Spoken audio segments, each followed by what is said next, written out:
বিসমিল্লাহির রহমানির রহিম। আজ 6 আগস্ট 2026 আমাদের বাংলাদেশ বার কাউন্সিল লিখিত ব্যাচের ফৌজদারি কার্যবিধি রিভিশন ক্লাস শুরু করতে যাচ্ছি। দেখেন তো আমাদের এখানে যে 20 নাম্বার প্রশ্নটা আছে যে ফৌজদারি রিভিশন বলতে কি বুঝেন। উক্ত আইন অনুযায়ী রিভিশন সংক্রান্ত বিধানসমূহ আলোচনা করুন, অথবা দায়রা জজ বা হাইকোর্ট রিভিশন সংক্রান্ত ক্ষমতা বর্ণনা করুন। একটি রিভিশন আদালত কি খালাসের আদেশকে সাজায় আদেশে রূপান্তর করতে পারে কিনা, আর রিভিশন আদেশ যখন সাজার আদেশ বহাল রাখে তখন উক্ত আদেশের বিরুদ্ধে কি প্রতিকার আছে। তো সবার আগে আমাদের জানা দরকার যে রিভিশন কি। দেখেন, আপিল বা রিভিশন এটা হলো নিম্ন আদালতের সিদ্ধান্তের বিরুদ্ধে উচ্চ আদালতে করা হয়।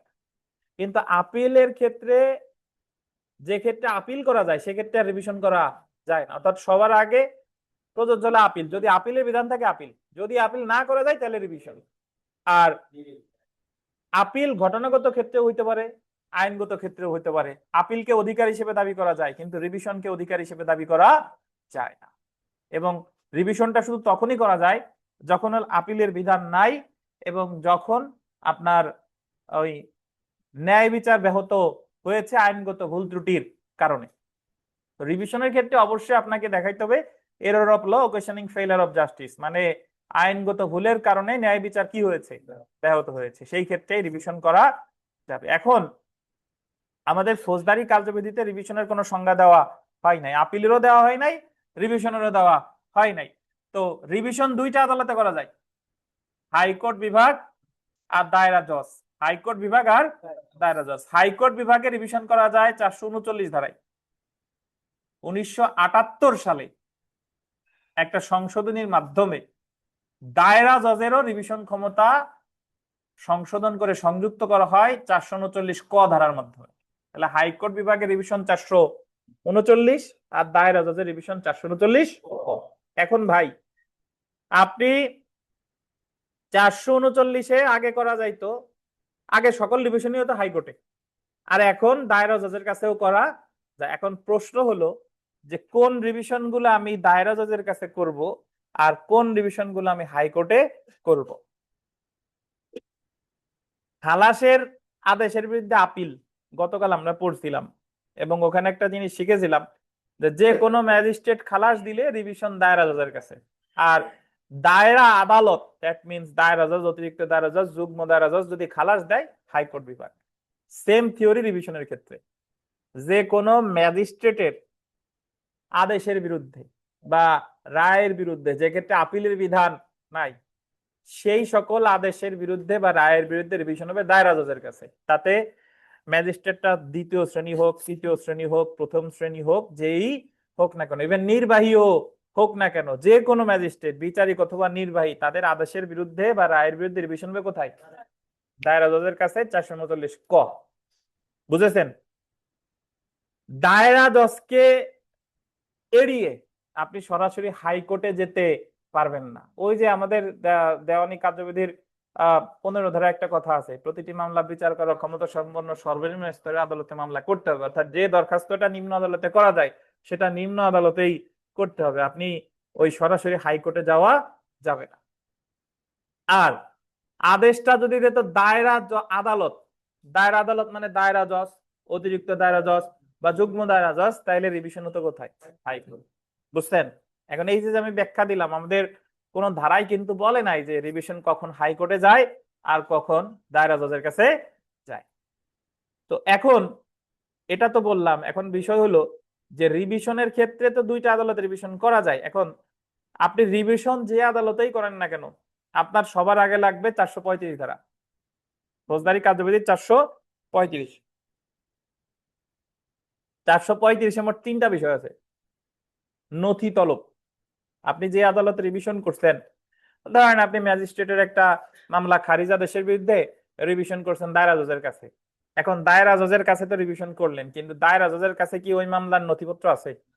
নথিপত্র তো ম্যাজিস্ট্রেট কোর্টে। তাইলে আপনাকে দায়রা জজের কাছে রিভিশন 439 ক এর সাথে 435 নথি তলবের আবেদন করতে হবে। অর্থাৎ ন্যায় বিচারের স্বার্থে আপনি ম্যাজিস্ট্রেটের কাছে নথি তলব করে আপনি একটু দয়া করে আনেন। বুঝছেন? তাহলে নথি তলবের আবেদন 35, তাতে আপনি হাইকোর্টে যান আর দায়রা জজের কাছে যান।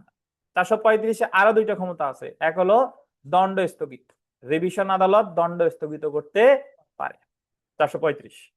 তাহলে রিভিশন আদালত আপনার নথি তলব করবে 435, দণ্ড স্থগিত করবে 435, আর রিভিশন আদালতে জামিন চাইতে হবে 435।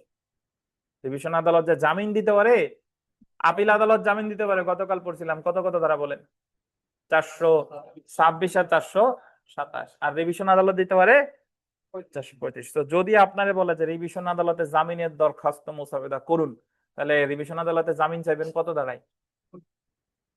435। জি, এই হলো আপনার 435-এর মূল বিষয়বস্তু। এখন আমরা চলে আসি হাইকোর্ট বিভাগের রিভিশনাল কি পাওয়ার আছে। এখানে যে বিষয়টা দেখবেন, আপনার কোনো সাবসেকশন দেওয়ার প্রয়োজন নাই। আপনি লিখবেন যে হাইকোর্ট বিভাগের রিভিশন ক্ষমতা নিম্নরূপ, বা 439 ধারা অনুসারে নিম্নরূপ। 439-এর সাবসেকশন 1-এ কি আছে, 2-তে কি আছে, 3-তে কি আছে, 4-এ কি আছে, এগুলো আমার স্পেসিফিক ভাবে দেওয়ার প্রয়োজন নাই। তাহলে সহজ কথা যদি আমি বলি, একটা আপিল আদালতের যে যে ক্ষমতা আছে, রিভিশন আদালতেরও, রিভিশন আদালত হিসেবে হাইকোর্টেরও সেই ক্ষমতা আছে। ঠিক আছে? তো তবে রিভিশন আদালত, একটা কথা খেয়াল রাখবেন যে বিচারিক আদালত যে সাজা দিতে পারতো, রিভিশন আদালত তার চেয়ে বেশি সাজা দিতে পারবে না। আপিল আদালতও পারবে না। ধরেন মামলা বিচার করছে ম্যাজিস্ট্রেট আদালত, ম্যাজিস্ট্রেট আদালতের সাজা দেওয়ার ক্ষমতা 5 বছর, আপিল করলে উনিও সাজা দিতে পারবে কত? 5 বছর, বেশি সাজা কিন্তু দিতে পারবে না। আর যে জিনিসটা সবচেয়ে বেশি গুরুত্বপূর্ণ, 439(4)-এ একটা কথা আছে যে রিভিশন আদেশ, রিভিশন আদালত খালাসের আদেশকে দণ্ডাদেশে রূপান্তর করতে পারবে না। রিভিশন মানে খালাসের আদেশকে দণ্ডে রূপান্তর করতে পারবে না, এটা আছে 439-এর 4 ধারায়। এবং এই কথাটার অর্থ আসলে কি, খালাসের আদেশকে দণ্ডে রূপান্তর করতে পারবে না। কেমনে দেখি, আপনারা উত্তর দেন সবাই একসাথে। ধরেন একটা নালিশি মামলা, প্রথম শ্রেণীর ম্যাজিস্ট্রেট খালাস দিছে, প্রথম শ্রেণীর ম্যাজিস্ট্রেট খালাস দিছে, এখন নালিশকারী আপিল করবে কোথায় বলেন? দায়রা জজের কাছে, নাকি? ম্যাজিস্ট্রেট খালাস দিলে তো দায়রা জজের কাছে। কত ধারায়? 417। 417 গতকাল পড়ছি।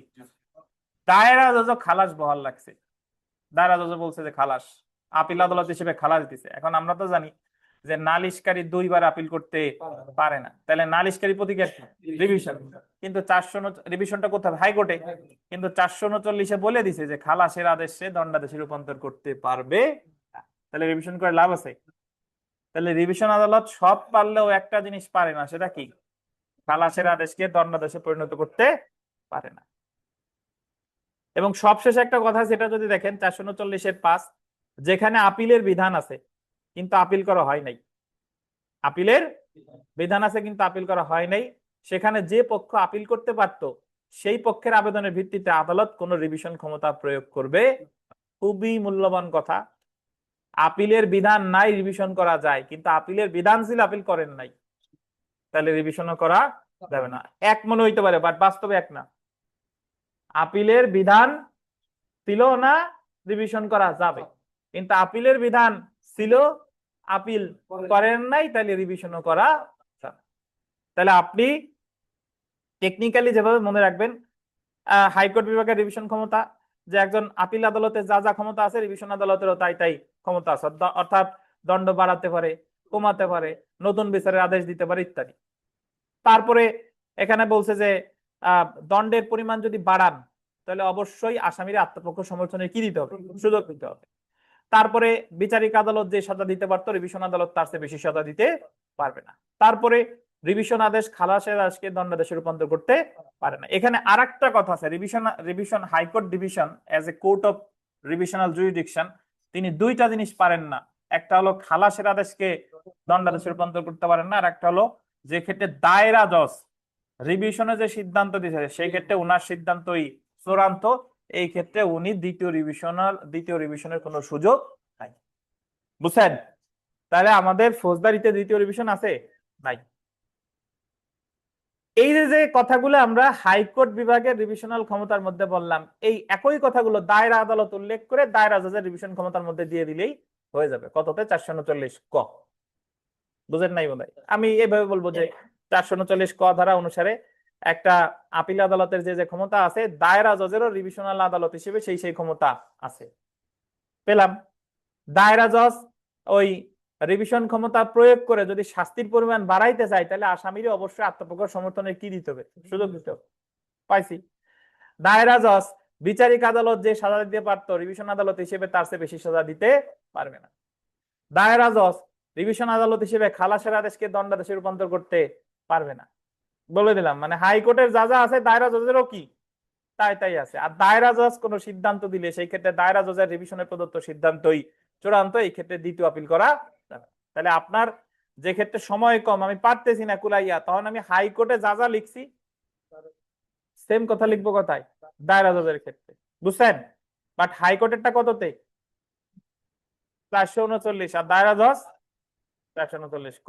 এ হলো কথা। এখন অতিরিক্ত দায়রা জজের কি রিভিশন ক্ষমতা আছে কিনা? অতিরিক্ত দায়রা জজের রিভিশন ক্ষমতা আছে যদি দায়রা জজ দেয়।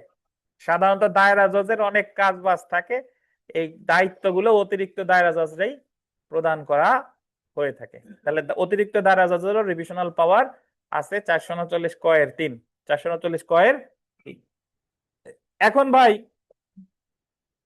পরীক্ষা একবার প্রশ্ন আসছে যে রিভিশন ক্ষমতা প্রয়োগ করে রিভিশন আদালত খালাস আদেশ রদ করে শাস্তি প্রদান করতে পারে কিনা? রিভিশন আদেশ কি খালাস যে আদেশ এটা বাতিল করে শাস্তি দিতে পারে কিনা? আমরা একটু আগেই পড়ছি পারে, পারে না। তবে উচ্চ আদালতের নজিরে আছে যে যদি রিভিশন আদালত দেখে যে আইনের ঘোর ব্যত্যয় ঘটছে, মানে এত ব্যত্যয় ঘটছে যে ওরে খালাস দেওয়ার মতো কোনো কারণই নাই, কিন্তু বিচারক দিয়ে দিছে, সেই ক্ষেত্রে বিশেষ পরিস্থিতিতে খালাসের আদেশকে দণ্ডাদেশে রূপান্তর করতে পারে। উচ্চ আদালতের নজির। তো এই নজির সাহেবরে আমরা একটু যদি পড়ি, পড়েন। আরিফ সাহেব কোথায়? ওনাদের দেন, ওনাদের দেন, আরিফ সাহেবের দেন, মাইক্রোফোন দেন। এই পয়েন্টটা পড়েন যে রিভিশন ক্ষমতা প্রয়োগ করে রিভিশন আদালত খালাস আদেশ রদ করে শাস্তি প্রদান করতে পারে কিনা, এটা পড়েন।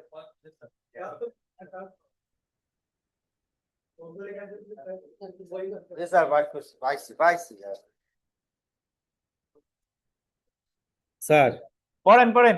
ফৌজদারি কার্যবিধি 439-এর 4 ধারায় বলা হয়েছে, হ্যাঁ, রিভিশন আদালত রিভিশন ক্ষমতা প্রয়োগ করে খালাস আদেশ রদ করে শাস্তি ও দণ্ড প্রদান করতে পারে না। জি।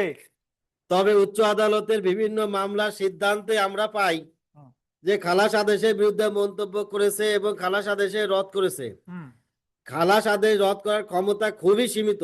তবে রিভিশন আদালতে খালাস আদেশ শুধুমাত্র তখনই রদ করতে পারবে যখন সুনির্দিষ্টভাবে উপনীত হওয়া যাবে যে খালাসের পক্ষে বিচারিক আদালত কোনো যুক্তিসঙ্গত সাক্ষ্য দ্বারা সমর্থনযোগ্য নহে। আব্দুল আজিজ বনাম আব্দুল আজিজ বনাম সেকেন্দার আলী, 50 DLR। তাহলে আপনি কি লিখবেন যে রিভিশন আদালত কি খালাসের আদেশকে দণ্ডাদেশে রূপান্তর করতে পারে? প্রথম উত্তর হলো পারে না, তবে বিশেষ পরিস্থিতিতে পারে। যদি দেখে যে প্রথম আদালত যে খালাসটা দিছে এটা একেবারেই বেআইনি ভাবে দিছে এবং ওই জায়গায় খালাস দেওয়ার কোনো যৌক্তিক কারণই নাই।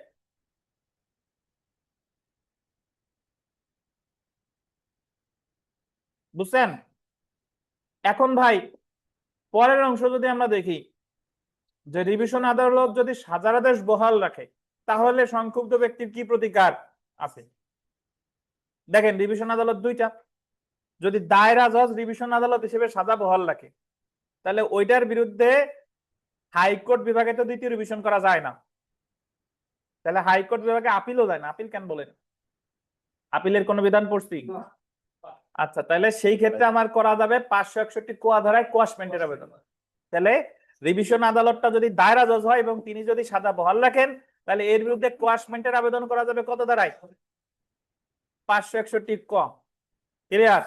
মুখস্থ তো আমি করতে বলি না। আর যদি রিভিশন আদালতটা স্বয়ং হাইকোর্ট হয়, স্বয়ং হাইকোর্ট হয়, হাইকোর্ট আদেশ যদি সাজার আদেশে বহাল রাখে তাহলে তো আর হাইকোর্টের আদেশের বিরুদ্ধে 561 যাওয়া যায় না।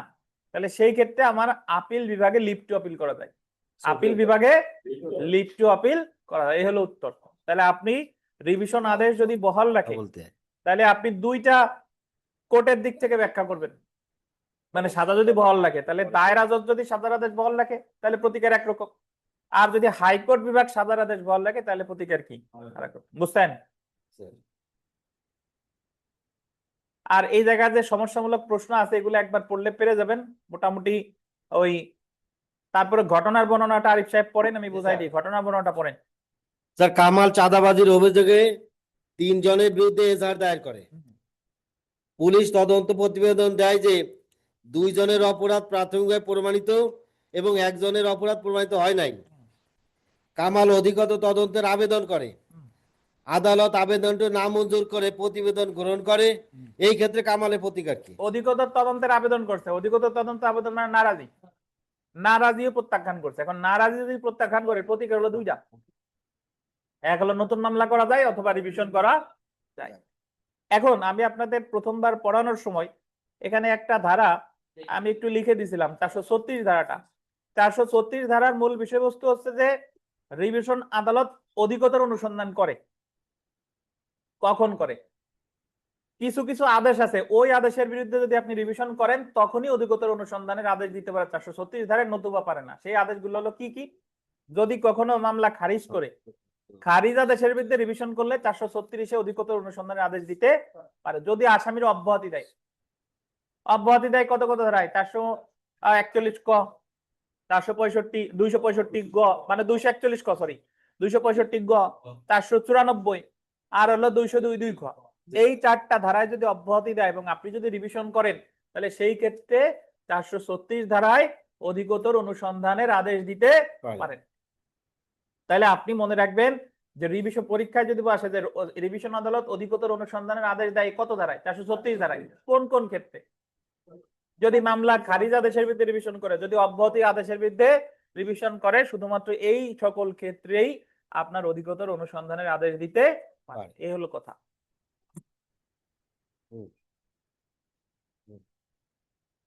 বুঝছেন? সেই আশরাফুল সাহেব, আলম খান ভাই বলেন তো যে অধিকতর অনুসন্ধানের আদেশ রিভিশন আদালত কখন দেয় বলেন?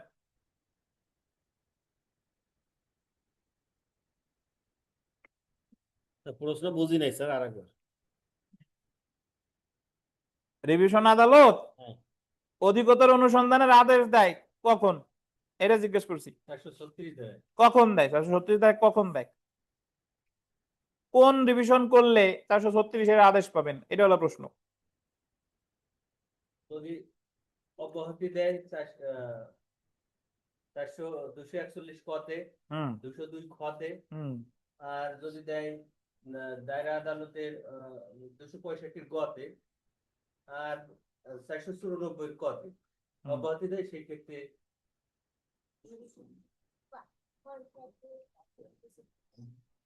এই শুনেন, যদি অব্যাহতি আদেশের বিরুদ্ধে রিভিশন করেন তাহলে 436-এর আদেশ দিতে পারে।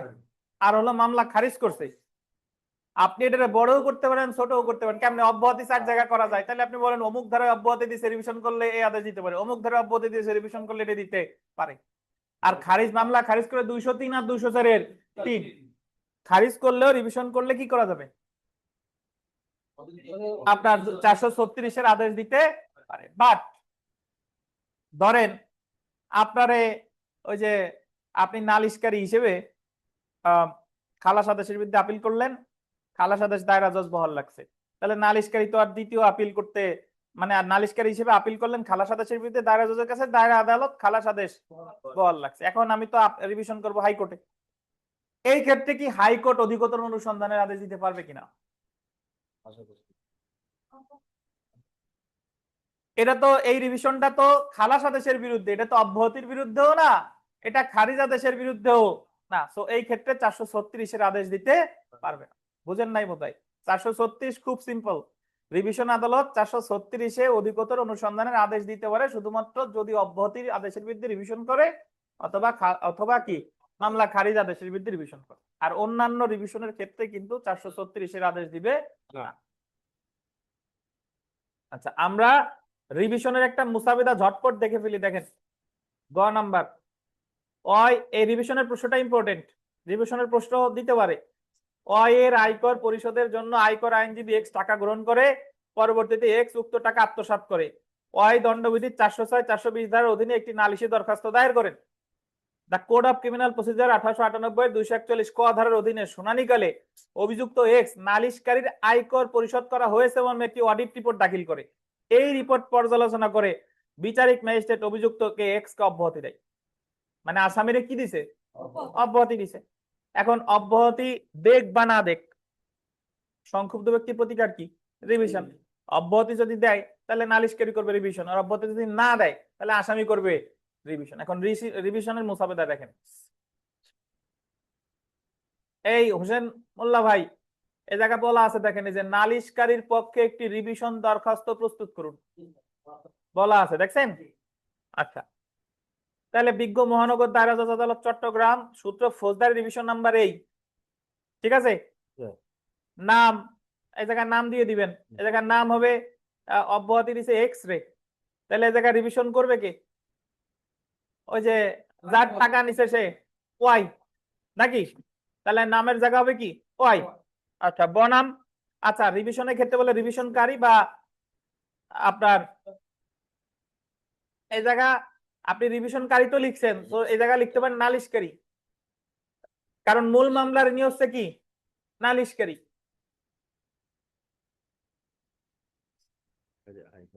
বনাম প্রতিপক্ষ অব্যাহতি দিছে কার? আসামিরে, তাহলে এই জায়গার নাম হবে কি? এক্স, প্রতিপক্ষ নাকি? বিষয় দেখেন, ফৌজদারি কার্যবিধি 435 439 এ ধারার অধীনে রিভিশন আবেদন। এইটা হচ্ছে সবচেয়ে সহজ থিওরি। আপনি যদি এটার বিস্তারিত লিখতে চান, বিষয় অমুক নাম্বার আদালতে এত তারিখে প্রদত্ত আদেশের বিরুদ্ধে সংক্ষুব্ধ হইয়া সংক্ষুব্ধ অমুক এই দায়রা জজ আদালতে 435 ও 439 ক ধারার অধীনে রিভিশন দায়ের করলে, বুঝছেন? আর এত কিছু যদি না পারেন তাহলে লিখতে হবে যে এই ফৌজদারি কার্যবিধি এত এত ধারা অনুসারে রিভিশনের আবেদন।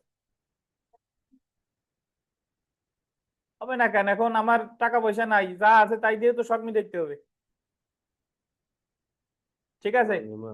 মানে বিষয় হলো, আমি যদি না পারি, ভালোরও কোনো শেষ নাই, খারাপেরও শেষ নাই, বরং পরীক্ষার সময় খারাপের শেষ আছে, লেখেন নাই উত্তর, শেষ। আর কি খারাপ হয়েছে?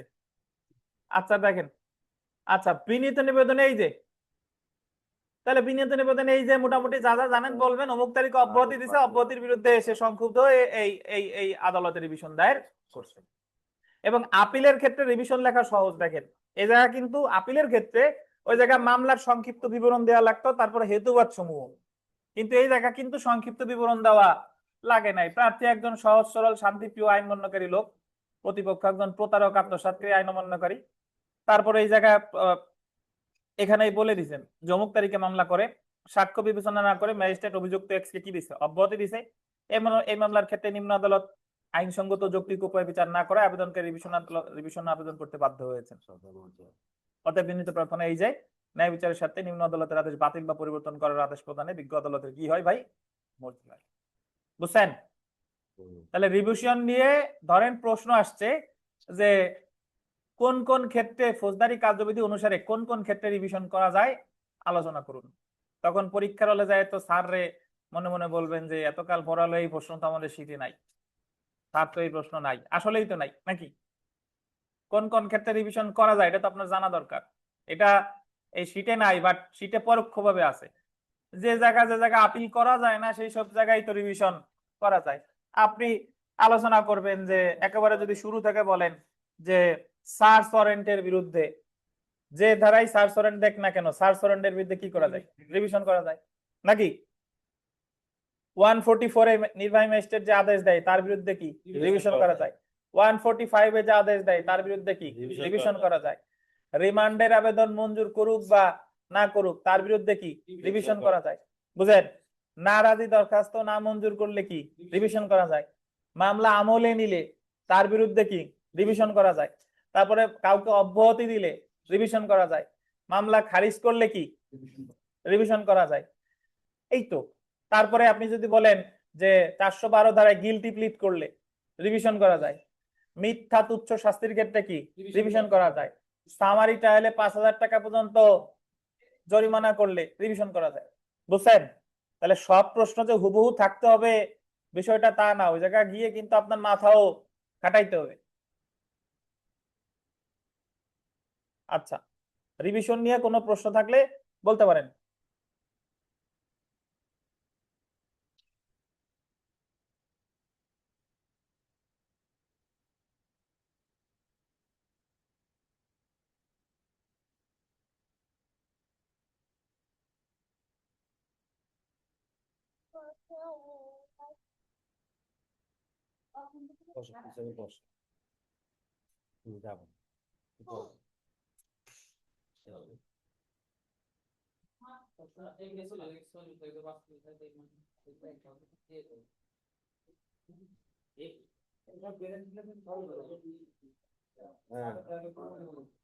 এই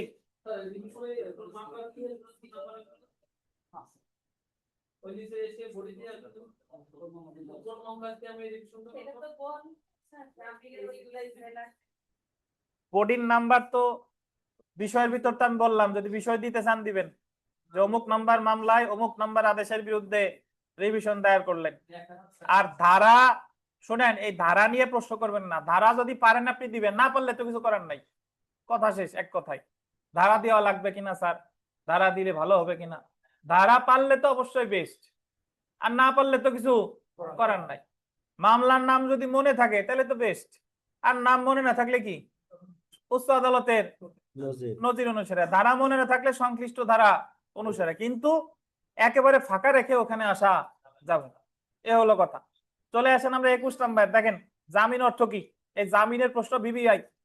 তো জামিন মোটামুটি আমি জামিন অর্থ কি, গ্রেফতার পূর্ব জামিনের বিধান আছে কিনা, এগুলো রচনামূলক প্রশ্ন, এগুলো একবার পড়লে পেরে যাবেন। দেখেন জামিন তো অ্যাকচুয়ালি কোনো সংজ্ঞা আমাদের দেয় নাই, দিছে?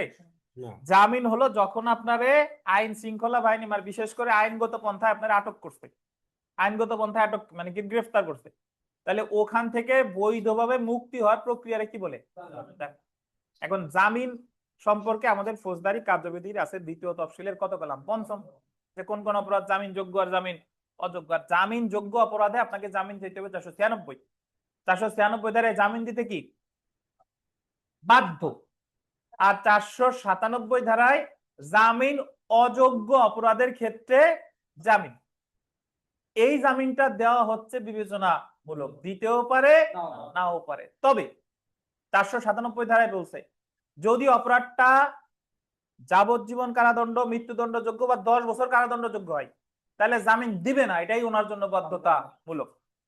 তবে পরক্ষণে আবার বলছে যে 3 শ্রেণীর ব্যক্তি যদি হন তাহলে আবার আদালত জামিন দিতেও পারে।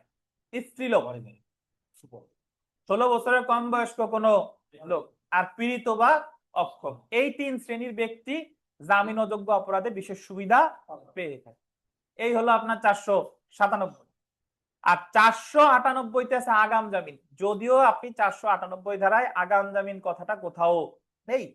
আগাম জামিন মানে হলো আপনারা এখনো গ্রেফতার করে নাই, কিন্তু গ্রেফতার যাতে না হন এই মর্মে আগাম জামিনের আবেদন করতে হবে 498। এখন ভাই আগাম জামিনের আবেদন প্র্যাকটিসে এই দরখাস্ত করে হাইকোর্টে, বাট ধারা অনুসারে আগাম জামিনের আবেদন কিন্তু দায়রা জজের কাছেও করা যায়, প্র্যাকটিস নাই। বাট যদি আপনার আগাম জামিনের দরখাস্ত চলে আসে তাহলে আবার হাইকোর্ট বরাবর লিখেন না, কার বরাবর লিখবেন? দায়রা জজ। দায়রা জজ আপনাদের আমি বলে রাখি, আপনাদের এমন কোন দরখাস্ত মুস্তাবিদে আসবে না যেটা লিখতে হবে হাইকোর্ট বরাবর। তাহলে আগাম জামিনযোগ্য অপরাধে জামিন কত? 496। জামিন অযোগ্য কত?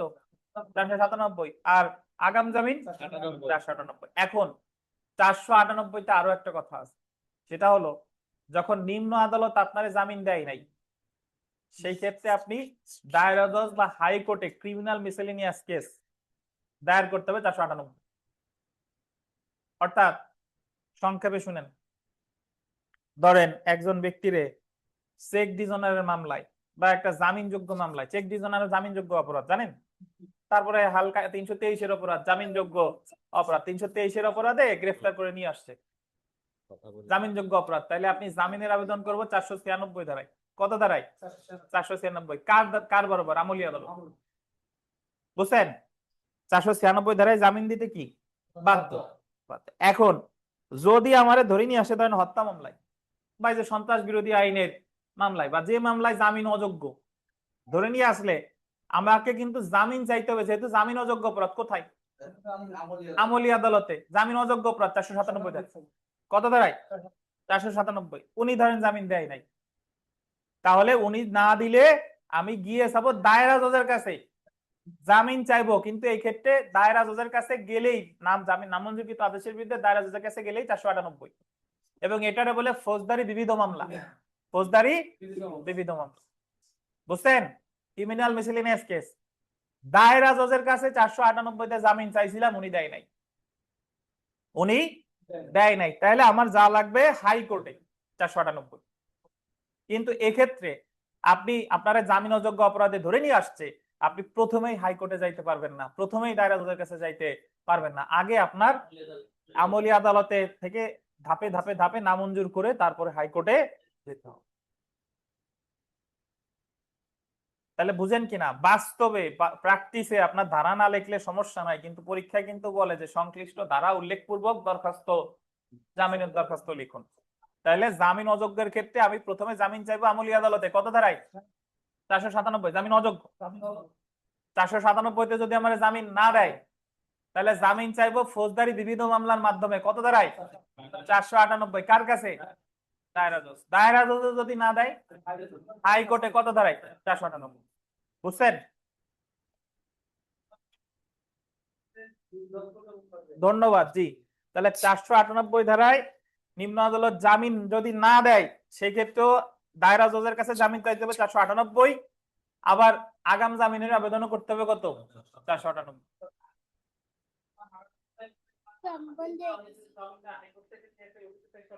জি, আগাম জামিন। আচ্ছা, আরেকটা কথা হলো 498-তে আরেকটা ক্ষমতা আছে, বেল বন্ডের টাকা কমানো।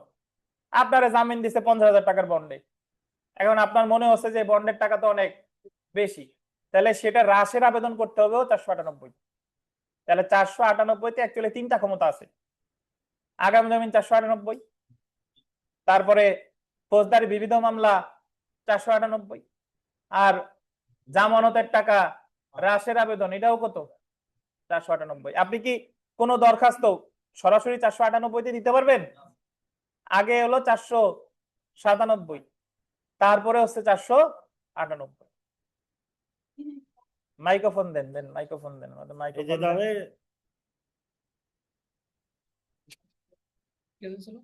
নেন। স্যার, দায়রা জজের কাছে তো আমি বিবিধ মামলা করব 498-তে জামিন চাওয়ার জন্য। ওইটা না মঞ্জুর হইলে হাইকোর্ট বিভাগে কিভাবে চাইবো স্যার 498?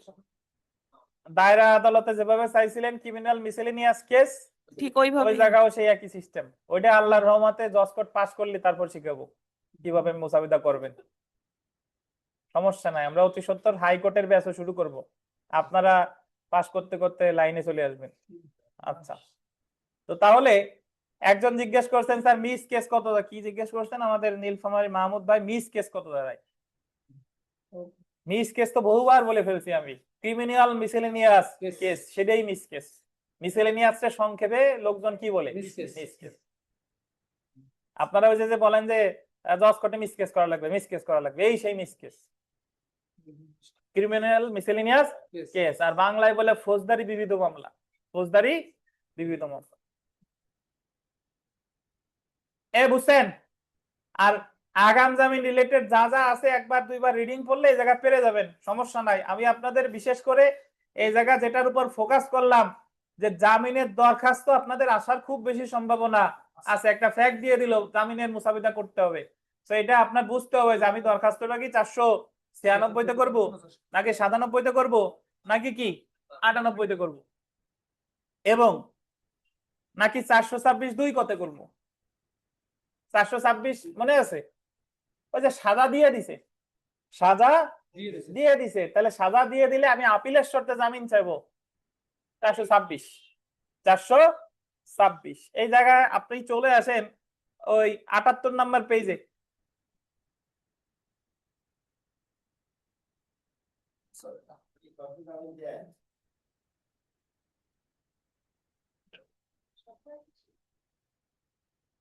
এই দেখেন বিজ্ঞ মেট্রোপলিটন, এই যে একটা মুসাবিদা ফৌজদারি কার্যবিধির 426 2 ক ধারা মোতাবেক আপিলের শর্তে জামিনের প্রার্থনা, আপিলের শর্তে দেখছেন। তাহলে বিজ্ঞ মেট্রোপলিটন ম্যাজিস্ট্রেট আদালত সূত্র মানে আপনি কোন মামলায় এই দরখাস্তটা করতেছেন, এটা কি সূত্র, ধারা এত এত ধারা, দণ্ডবিধি পাইছেন। তারপরে মোহাম্মদ জিদান গং, এই জায়গায় গং মানে জানেন অন্যান্য, আদার্স, ডট ডট ইনি কি আসামি, বনাম রাষ্ট্র উনি হচ্ছে কি বাদী। যদি এটা চেয়ারম্যান লইতো তাহলে আপনি আরেকজনের নাম লিখতেন, রাষ্ট্র লেখা লাগতো না। বিষয় ফৌজদারি কার্যবিধি 426 2 ক ধারা মোতাবেক, আপনি 2 ক দিয়ে কাম নাই, আপনি লিখবেন 426 ধারা মোতাবেক আপিলের শর্তে লেখেন শর্তে জামিনের প্রার্থনা, আপিলের শর্তে জামিনের প্রার্থনা।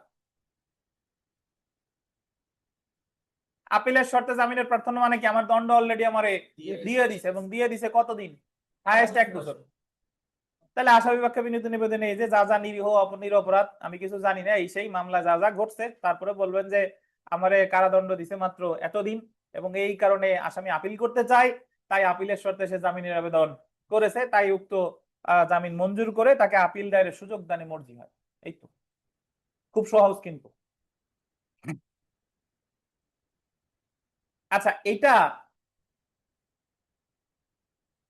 আচ্ছা একজনের প্রশ্ন আছে, কি প্রশ্ন আছে দেখি বলেন, আনমিউট করে দিছি, বলেন, কথা বলবেন না, কি প্রশ্ন আছে শুনেন, বলেন।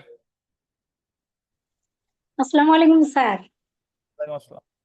স্যার এই যে জিআর কেস, সেটা মেট্রোপলিটন ম্যাজিস্ট্রেটের আদালতে আপিলের জন্য আবেদন করছি কেন?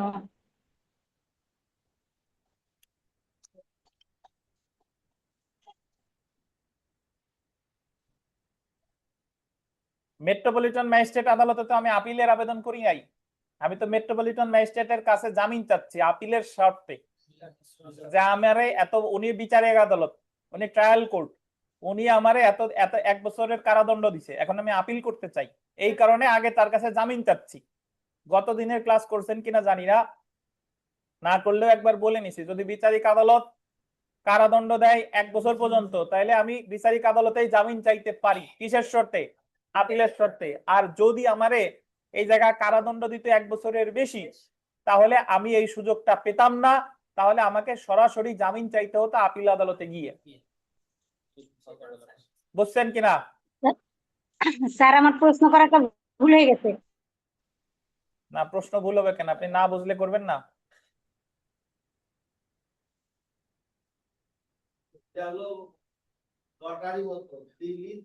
আপনাদের তো আমরা বুঝতেছি না, এই কারণেই তো আমি আপনাদের ব্যাখ্যা দিয়ে পড়াচ্ছি। এবং এই যে যে প্রশ্নগুলো, এই যে যে উত্তরগুলো, এগুলা কিন্তু আপনি গাইড বই পড়ে পাবেন না। প্রশ্নটাই ভুল হয়ে গেছে। তাহলে কি প্রশ্ন আছে বলেন, আর প্রশ্ন আছে আপনার? স্যার প্রশ্নটা ছিল যে পড়তে চাইছিলাম আসলে যে ম্যাজিস্ট্রেট আদালতে জিআর কেস জিজ্ঞেস করতে চাইছিলাম আসলে। বুঝি নাই, আবার বলেন।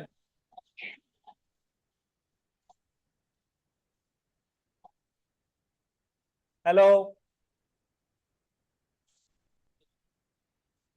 এই প্রশ্ন করেন আবার, শুনতে পারি নাই। কেস হলো কেমনে এটা প্রশ্ন করতে চাই। আপনার তো কথা অস্পষ্ট। নেটের মনে হয় প্রবলেম স্যার। এই ওনার প্রশ্ন আপনারা কেউ শুনে থাকলে একটু বলেন তো, অনলাইন অন্য যারা আছে। প্রশ্ন করতে চেয়েছিলাম যে স্যার উনি বলছে স্যার ম্যাজিস্ট্রেট আদালতে স্যার জিআর কেস কিভাবে হয় স্যার, এইটা ওনার প্রশ্ন ছিল স্যার। জিআর কেস কোন জায়গা হলে খুশি হন? সেটাই তো স্যার উনি কি চায়, ওনার কোশ্চেন ছিল স্যার। না আপনার প্রশ্নের উত্তর দিই। মামলা ম্যাজিস্ট্রেটের কাছে হোক, ওটা তো নালিশি মামলা, আর থানায় হলে তো জিডি অথবা এফআইআর। এখন থানায় হলো, কিন্তু ওই মামলার বিচার তো থানায় হয় না, থানায় এফআইআর হওয়ার পরে 24 ঘন্টার মধ্যে চলে আসবে মেট্রোপলিটন ম্যাজিস্ট্রেট কোর্টে বা চিফ জুডিশিয়াল ম্যাজিস্ট্রেট কোর্টে। ওই মামলাটা তো যতদিন তদন্ত না হচ্ছে ততদিন তো ধার্য তারিখ তো ম্যাজিস্ট্রেট কোর্টেই ওই জায়গায় অনুসন্ধান হবে। এই কারণে মাঝে মাঝে কোর্টে যাইতে হবে। আমি তো সব শেখাচ্ছি বারবার, বাট আপনারা ভাবতেছেন যে থানায় এফআইআর হয়েছে মানে পুলিশই ওই জায়গায় কোর্ট বসাইছে।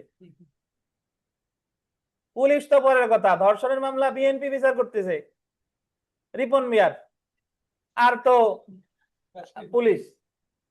ভাই আপনি একটা জিনিস মনে করবেন, মামলা থানায় হোক আর ম্যাজিস্ট্রেটের কাছে হোক, উনি জানেন আমি বুঝাচ্ছি, মামলা তো আলটিমেটলি ওই অনুসন্ধান যতদিন পর্যন্ত ট্রায়াল না হচ্ছে আমলি আদালতে থাকে। কোন আদালতে? আমলি আদালত। ধরেন নালিশি মামলা করছেন আমলি আদালতে, এফআইআর করছেন আমলি আদালত, এফআইআর শুরু হচ্ছে থানায়, বাট ওর কার্যক্রম কোর্টে চলতেছে কোন আদালতে? আমলি আদালতে। আপনি যদি ধরেন এফআইআর করলেন, এফআইআর করার পরে একজনকে ধরে নিয়ে আসলো, আসামিরে ধরে নিয়ে আসছে পুলিশ, জামিন চাইবেন কি তাহলে পুলিশের কাছে?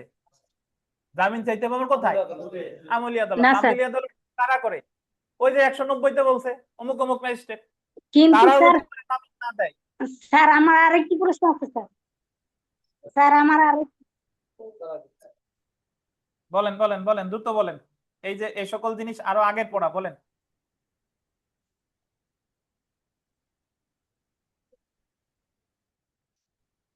স্যার আমার আরেকটি প্রশ্ন আছে, সেটা হলো যে 205-এ 205-এ 205 গ গ ধারায় যখন দায়রা আদালতে চলে গেল, বিচার তো দায়রা আদালত করলো, করার পরে সে দায়রা আদালত 1 বছর দেখ, 2 বছর দেখ, 3 বছর দেখ, সাজা দিলে ওই আপিলের শর্তে তখন কি দায়রা আদালতে হবে না, আবেদনটা হবে না? এটাই জিজ্ঞেস করতে চাইছিলাম আসলে। জি, যে আদালতই দেখ না কেন, যদি আমার সাজা দেয় 1 বছর, আমি আপিলের শর্তে জামিন চাইবো সে আদালতে, তাতে সাজা আমার দায়রা দেখ আর ম্যাজিস্ট্রেট দেখ, ওনার কাছ থেকে জামিন পাবার পরে আমি ওনার আদেশের বিরুদ্ধে যে জায়গায় আপিল করা যায় সেই জায়গায় যে আপিল করব, এই হলো কথা। আচ্ছা দেখেন, এই এই জায়গায় একটা প্রশ্ন আছে, দেখেন, বার কাউন্সিল পরীক্ষা 2021 টি সুলতানপুর সাব রেজিস্ট্রি অফিসে, এটা একটু দেখেন।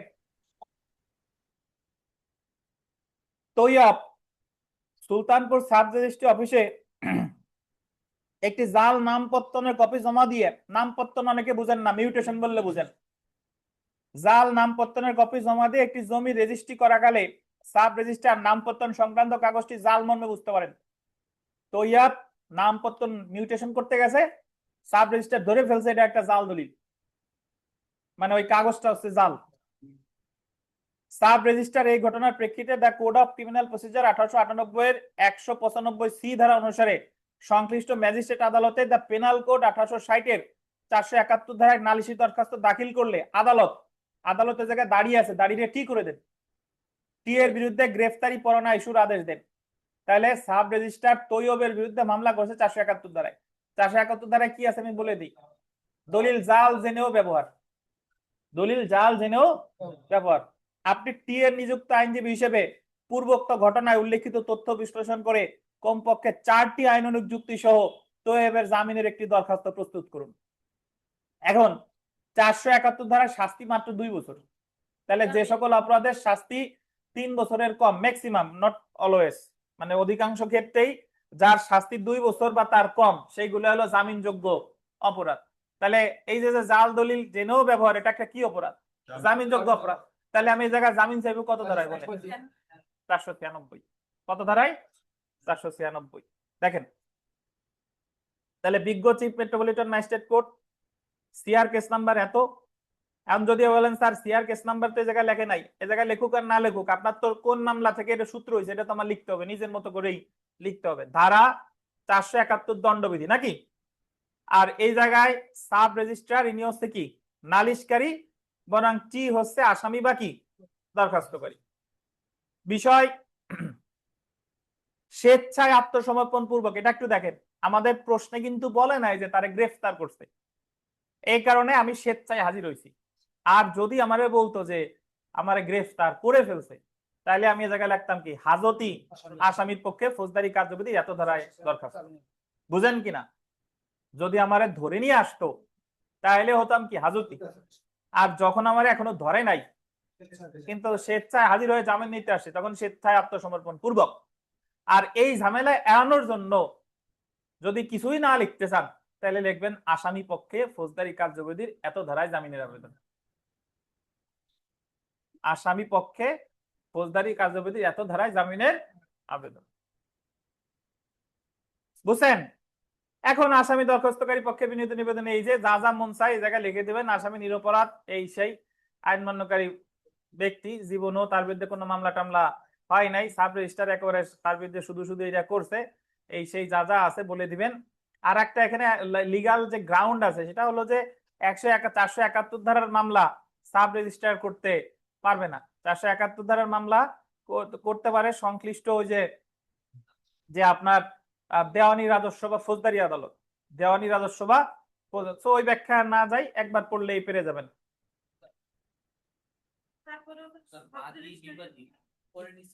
ধন্যবাদ।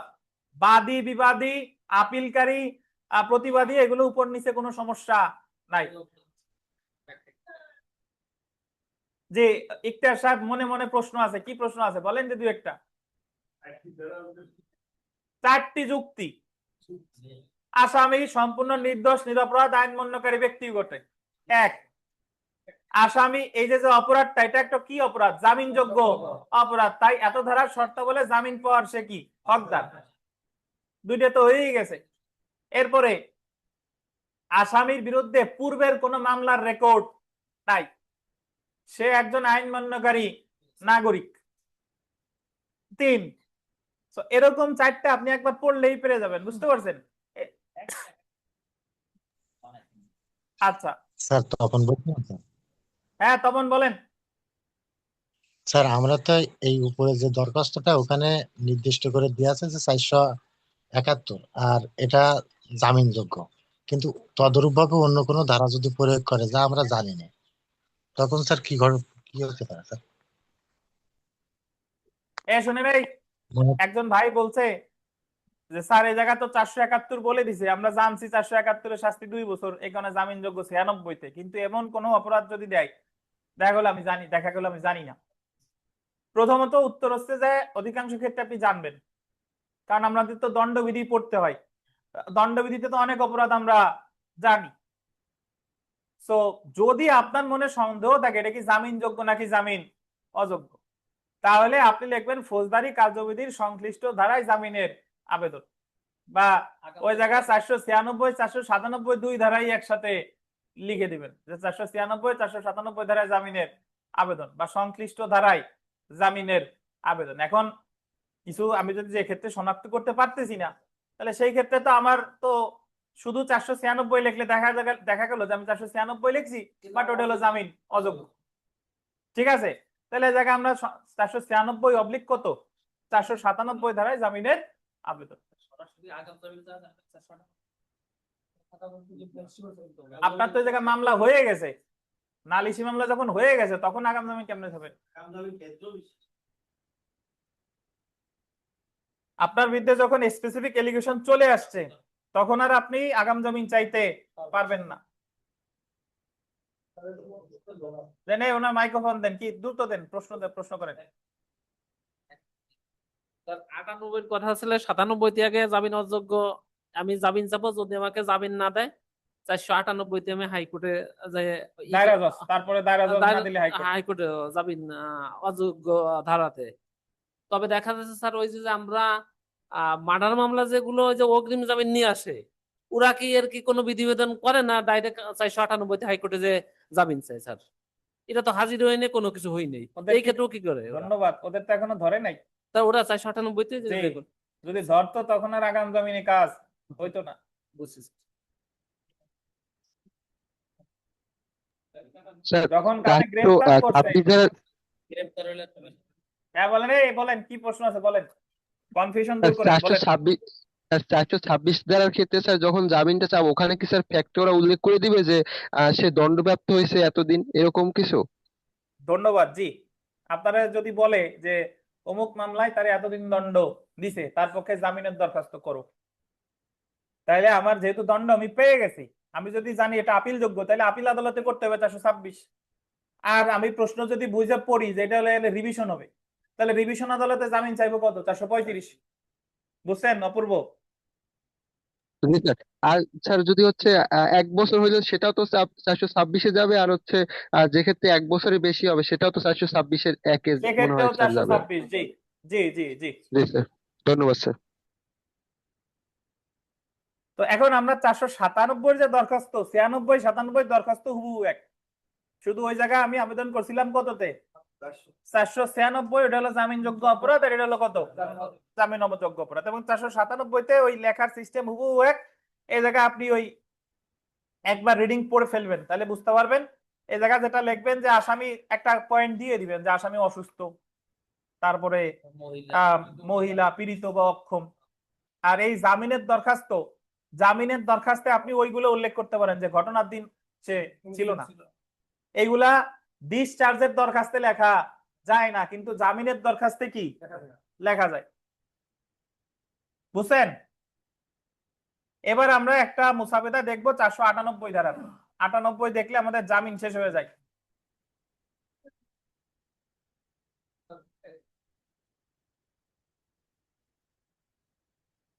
চলে আসেন 81 নম্বর পেজে।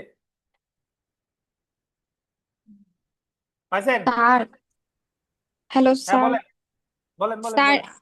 আমি এটা বুঝি নাই যে বিচারিক আদালত যদি 1 বছর দণ্ড দেয় তাহলে হচ্ছে 426, আবার যদি 1 বছরের বেশিও দেয় তাহলে 426 কিভাবে, এটা বুঝিনি স্যার। বিচারিক আদালত 1 বছর যদি দণ্ড দেয়, সেক্ষেত্রে আপনার একটা সুবিধা আছে যে আমি আপিল করতে চাই, আমার সেই শর্তে জামিন দেওয়া হোক। বিচারিক আদালত যেদিন রায় দিছে সেদিনই তার কাছে 426-এ জামিন চাওয়া যায়। এটা আপনার একটা এক্সট্রাঅর্ডিনারি সুবিধা। কিন্তু যদি বিচারিক আদালত আপনার দণ্ড দিছে 1 বছরের বেশি, তাহলে সেই ক্ষেত্রে আর এই সুবিধা আপনি পাবেন না। সেই ক্ষেত্রে আগে আপনার কারাগারে যাওয়া লাগবে, তারপরে আপিল করতে হবে আপিল আদালতে, ওইটাও 426। তারপর আপিল আদালত দণ্ড স্থগিত করে আপনার জামিন দিতে পারে যদি ওনার মর্জি হয়। তাহলে আপনি মনে রাখবেন অদিতি, সহজ কথা, যে আপনারা যখন দণ্ড দিয়ে দিছে তখন জামিন চাইলেই 426। তা যদি আপিলের শর্তে চান 426 বিচারিক আদালতে। আর যদি আপিলের শর্তে না, আপনি আপিল আদালতেই জামিন চাইছেন, মানে আপিল অলরেডি করা হয়ে গেছে, সেই ক্ষেত্রেও জামিন চাইতে হবে কত? 426। গতকাল আলোচনা জি করছিলাম। জি স্যার, বুঝছি স্যার, বুঝছি। যদি দণ্ড হয়ে গেছে কিন্তু আসামি ভিতরে না বাহিরে আছে, দেন ওনার মাইক্রোফোন দেন, এই দেন দেন, বলেন। মানে যে যদি ভিতরে থাকে তাহলে তো আর এটার দরকার নাই, কিন্তু যদি আসামি বাইরে থাকে, দণ্ড হয়ে গেছে, ওই মুহূর্তে সে বাইরে জামিন, কিন্তু আমি 1 বছরের বেশি সাজা পেয়েছি, তখন তো আপিল আদালতে চাইতে হবে। তাহলে এই ক্ষেত্রে কি আমি বাইরে থাকা অবস্থায় করতে পারবো নাকি? দারুণ সুবিধা। বাইরে থাকে মানে আপনি নিজে আছেন, হলো রায় দিছে, আপনি হলো মানে এখনো আপনি আত্মসমর্পণ করেন নাই, কারাগারে যান না, এবার চাচ্ছেন জামিন। ঠিক আছে? রায়ের সাথে সাথে আপনাকে আত্মসমর্পণ করিয়া আপনার ভেতরে যাইতে হবে, তারপরে হলো জামিন চাওয়া চাই। আর আপনি যদি ওই দিন আদালতে উপস্থিত থাকতেন, তাহলে যদি 1 বছর কারাদণ্ড দিত সর্বোচ্চ, তাহলে আপনি ওই জায়গায় জামিন চাইতে পারতেন যে আমি আপিল করতে চাই, আমার জামিন দেওয়া হোক। কিন্তু সাজা যখন 5 বছর দিছে, তাহলে ওই মুহূর্তে আপনার মুক্তির আর কোনো সুযোগ নাই। আপনি আগে কারাগারে যাবেন, তারপরে আপিলের শর্তে জামিন। তো আপিলের পরে জামিন হচ্ছে যেদিন আপিল করবেন তখন যাবে।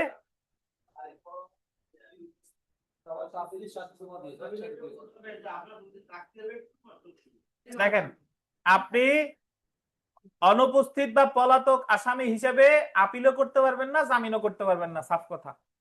আপিল আর জামিন যদি আপনি চাইতে চান, মানে সুযোগ নিতে চান, আগে আপনাকে কি করতে হবে?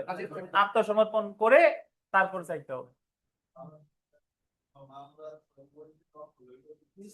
স্যার, আমার একটা প্রশ্ন ছিল। হ্যাঁ বলেন। স্যার প্রশ্ন হচ্ছে বিচারিক আদালত 1 বছর পর্যন্ত কারাদণ্ড দিলে 426-2 ক জামিন চাওয়া যাবে ওই আদালতে। একই সাথে 1 বছরের বেশি হইলেও জামিন চাইতে হবে 426-এর, সেক্ষেত্রে আপিল আদালত।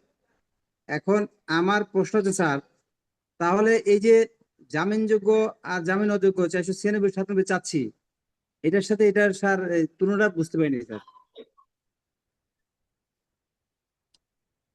ভাই 496, 97 এই দরখাস্তগুলো করবেন যখন মামলা চলমান আছে, আপনারে এখনো দণ্ডিত করে নাই। আর যখনই আপনারে বিচার শেষে দণ্ড দিয়ে ফেলছে, তখন আপনাকে জামিন চাওয়ার আপিল আদালতে চাইলে 426, রিভিশন আদালতে চাইলে 435, বুঝছেন? আর যখন মামলা চলমান আছে, আপনি জেলে ভিতরে আছেন, জামিন যোগ্য হইলে জামিন চাবেন 496, জামিন অযোগ্য হইলে 497, আর জামিন চাইছে দেয় নাই, তারপর হলো 498। কাউসার সাহেব বুঝছেন কিনা? স্যার বুঝতে পারছি, দণ্ড দিয়ে দিলে তার ওই ক্ষেত্রে 426 হবে সকল ক্ষেত্রে, জি। একমাত্র 1 বছর কারাদণ্ড যখন তো জি। তখন 426-এর 2 ক। জি। বুঝতে পারছি স্যার, ধন্যবাদ জি। স্যার। এবং এই যে আমরা ধরেন আসসালামু আজকে প্রশ্ন অনেক বেশি হচ্ছে, আমরা আজকে আলোচনা করতেছি, এই জিনিসগুলা কিন্তু আপনি ওই বই পড়ে পাবেন না। তাতে আপনি বেয়ার এক পড়েন আর ওই ওই আমাদের নোট পড়েন আর ওই বিভিন্ন বই পড়েন, এই জিনিসগুলো ব্যাখ্যারই বিষয়, এগুলো ওই জায়গা পড়ে কিন্তু বোঝা যাবে না, বুঝছেন? স্যার বুঝতে পারছি স্যার, ধন্যবাদ। জি। আচ্ছা দেখেন, আমরা আর একটা মুসাবিদা পড়ে আমরা নামাজের বিরতিতে যাব, সেটা হলো, আচ্ছা আর একজন প্রশ্ন করছে, এটা গতকালই আমি বলছি, তারপরেও আজকে করছেন, 426 এক ধারায় যদি আপিল আদালতে জামিন চাই, তাহলে সংশ্লিষ্ট আপিল আদালতের কাছে কি জামিন চাইতে হবে? আপনার প্রশ্ন হয় নাই। প্রথমত, যদি আমি বিচারিক আদালতে আপিলের শর্তে জামিন চাই, তাহলে আপিল করার পর আবারও জামিন চাইতে হবে। আমি তো আপিলের শর্তে চাইছি, আপিলের শর্তে, এই কারণে মাঝে মধ্যে কোর্টে যাবেন, ওই জায়গা বলে যে আপনার এতদিনের মধ্যে আপিলের শর্তে জামিন দেওয়া হলো, তার মানে ওই জামিনটার মেয়াদ এতদিনই। আর আপিল করার পরে যদি তার বাইরে থাকতে হয়, আবার তার জামিন নিতে হবে।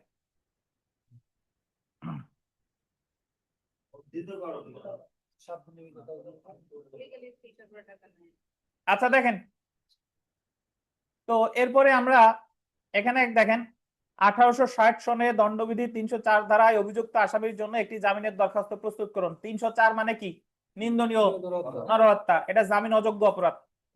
আপনার ইচ্ছামতো আদালতের এবং পক্ষগণের নাম ব্যবহার করুন, কজ টাইটেলে সংশ্লিষ্ট আইন উল্লেখ করুন। ওই যে কোন ধারায় দরখাস্তটা করবেন সেটা বলছে, 8-এ আসছে, 3-এ আসছে, 11-তে আসছে, দেখছেন? আবার আসছে দণ্ডবিধি 302 ধারায় অভিযুক্ত আসামির জন্য একটি জামিনের দরখাস্ত মুস্তাফিদা করুন। আগেরটা ছিল 304, আর এটা কত?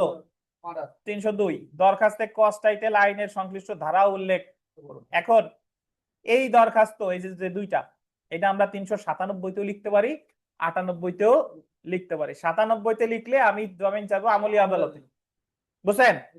আর 98-তে যদি আমি লিখি, তাহলে আমার ওই জায়গায় বিষয়তে লিখতে হবে যে অমুক তারিখে নিম্ন আদালতে জামিন চাইছিলাম, সে নামঞ্জুর করছে, ওই নামঞ্জুরকৃত আদেশের বিরুদ্ধে অব্দ 498 ধারায় দায়রা জজের কাছে ফৌজদারি বিবিধ মামলার মাধ্যমে জামিন নিয়ে আবেদন, বুঝছেন? এই যে দেখেন, তো যেহেতু এই যে আমরা অলরেডি 496, 97 রেগুলার একটা প্যাটার্ন আমরা দেখছি, তো এটা আমরা আলোচনা করব কততে? 498। তো এখানে যদি দেখেন, মোকাম বিজ্ঞ জেলা ও দায়রা জজ, মোকাম ফৌজদারিতে মোকাম সাধারণত লেখে না, আপনি লিখবেন বিজ্ঞ দায়রা জজ আদালত ঢাকা।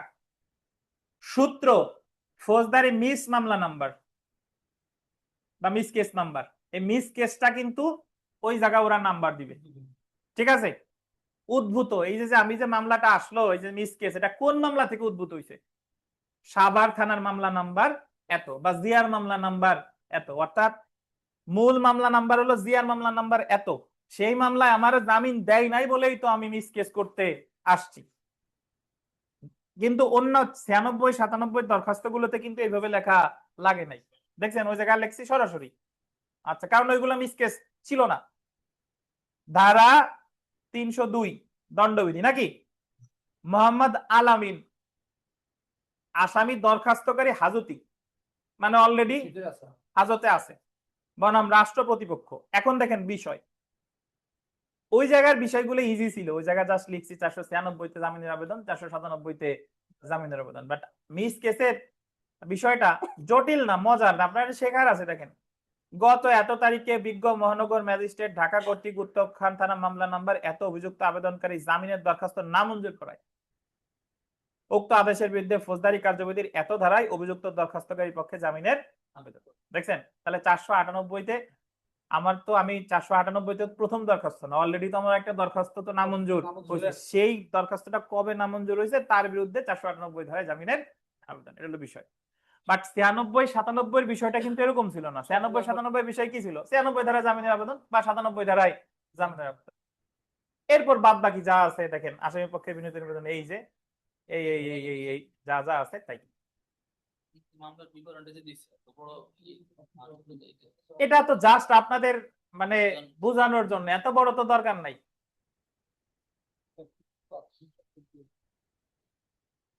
বাকিটুক একই রকম, ঠিক আছে? তাহলে আমরা এই জায়গা 496 জামিনের আবেদন শিখলাম, 497 শিখলাম, 498 শিখলাম। শুধু একটু ব্যতিক্রম কোনটা? 498। এই জায়গা ফৌজদারি miss case number dot dot এত উদ্ভূত অমুক মামলা। তারপরে এই জায়গার বিষয়টা একটু কি লেখা লাগে, বিস্তারিত লেখা লাগে। বুঝছেন? আচ্ছা, আমাদের নামাজের বিরতি, নামাজের পর ফৌজদারি শেষ হয়ে যাবে এবং ফৌজদারি আপনারা সংক্ষিপ্ত কি পড়বেন সেটা বলে দিব নামাজের পরে। আগে নামাজ পড়ে আসি।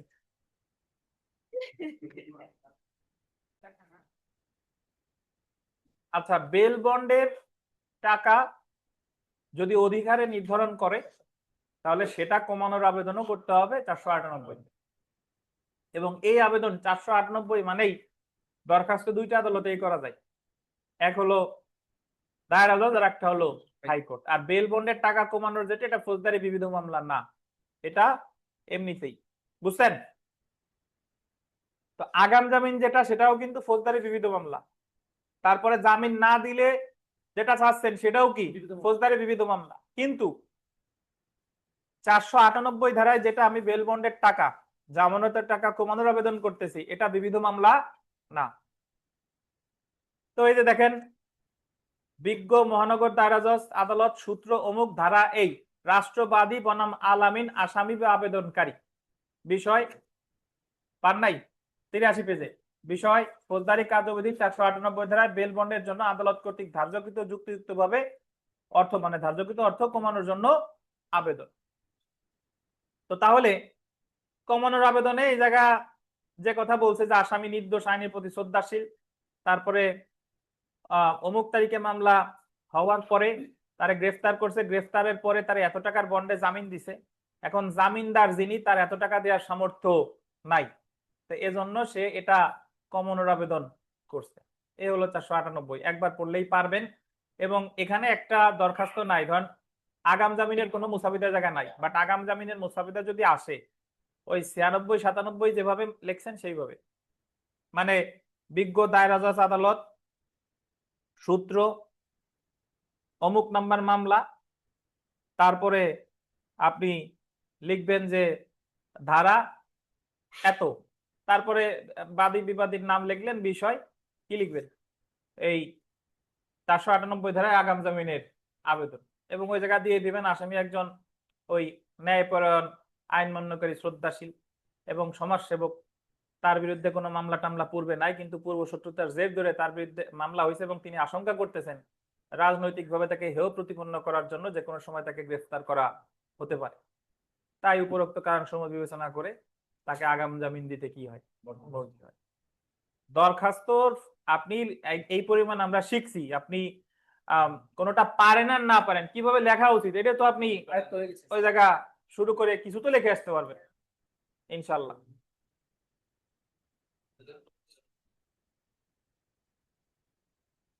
22 নাম্বার দেখেন,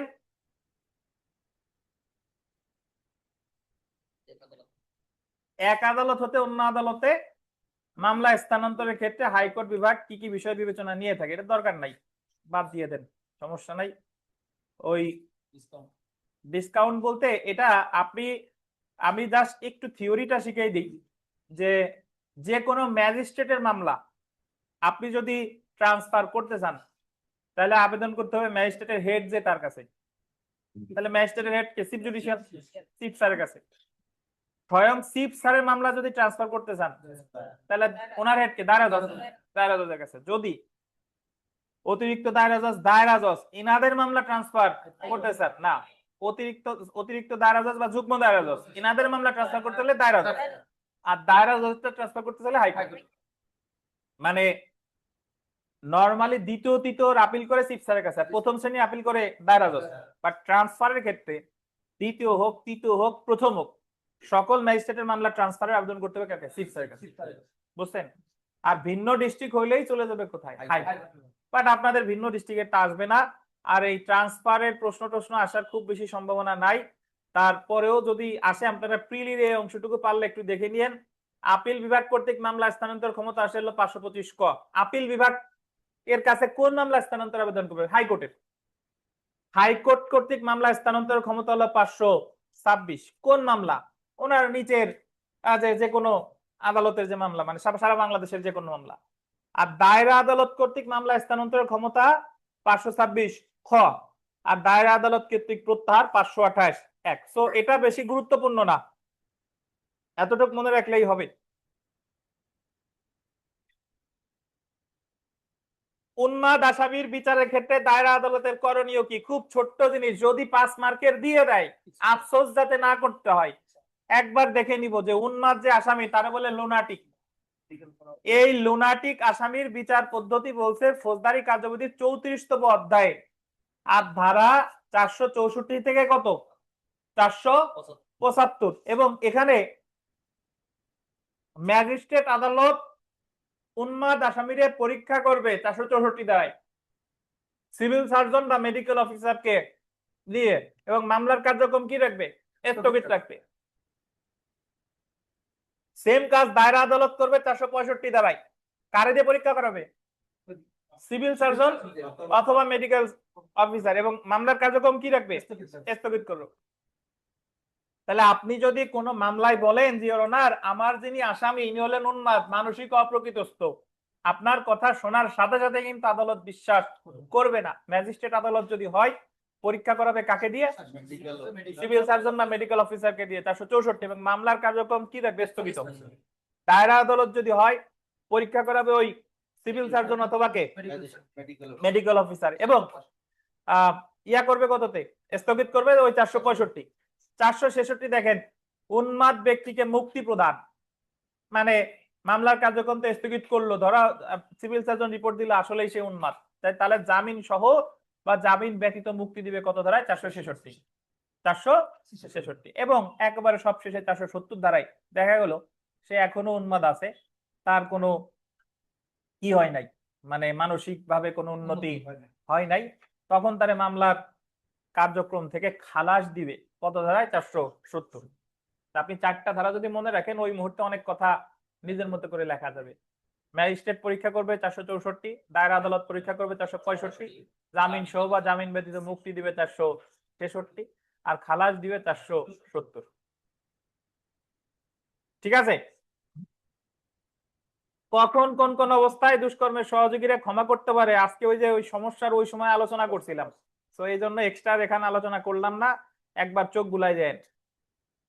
আর নালিশি মামলা কিভাবে করতে হয় তার একটা এই যে প্যাটার্ন দেখেন, ওই যে নালিশের মুসাবিদা, আপনাদের এরকম ফ্যাক্ট দিয়ে নালিশি মুসাবিদা দিতেই পারে। সো